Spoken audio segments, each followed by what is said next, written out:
Rail লাইনের fish plate থেকে খুলে নেওয়া হয়েছে নাট বল্টু, তারপর আলাদা করা হয়েছে রেল বিট, বেঁধে রাখা হয়েছে সিগন্যাল বাতির খুঁটিতে।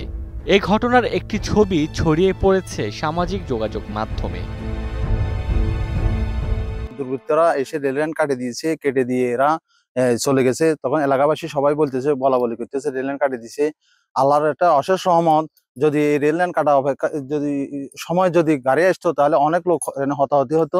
বড় ধরনের একটা দুর্ঘটনা করতে পারতো, বুঝলেন, কিন্তু আল্লাহ রক্ষা করছে, কারণ এরা লাল পতাকাও দিয়ে দিছে। ফেনী রেল স্টেশন থেকে প্রায় ১৫০০ মিটার দূরে দক্ষিণ সহদেবপুর। ঘটনাস্থলের পাশেই লেভেল ক্রসিং। গেটম্যান জানালেন, রাতের আঁধারে দুর্বৃত্তরা ঘটনাটি ঘটিয়েছে। সকালে ধরা পড়ে বিষয়টি। ৭টা বাজে দেখতেছি ওইখানে একটা লাল ফ্ল্যাগ দেখা যাচ্ছে। তখন আমি লাল ফ্ল্যাগটা দেখার পর আমি আমার কিমেনকে ফোন দিয়েছি। কিমেন তখন বলতে আছে সেটা আমি দেখতেছি। দেখার পরে পরবর্তী আমি আবার কিমেনে জিজ্ঞেস করলাম এখানে কি হয়েছে। কিমেনে বলতে দুর্বৃত্তরা লাইন কেটে ফেলছে। এই ঘটনায় ৫ সদস্যের তদন্ত কমিটি কাজ শুরু করেছে।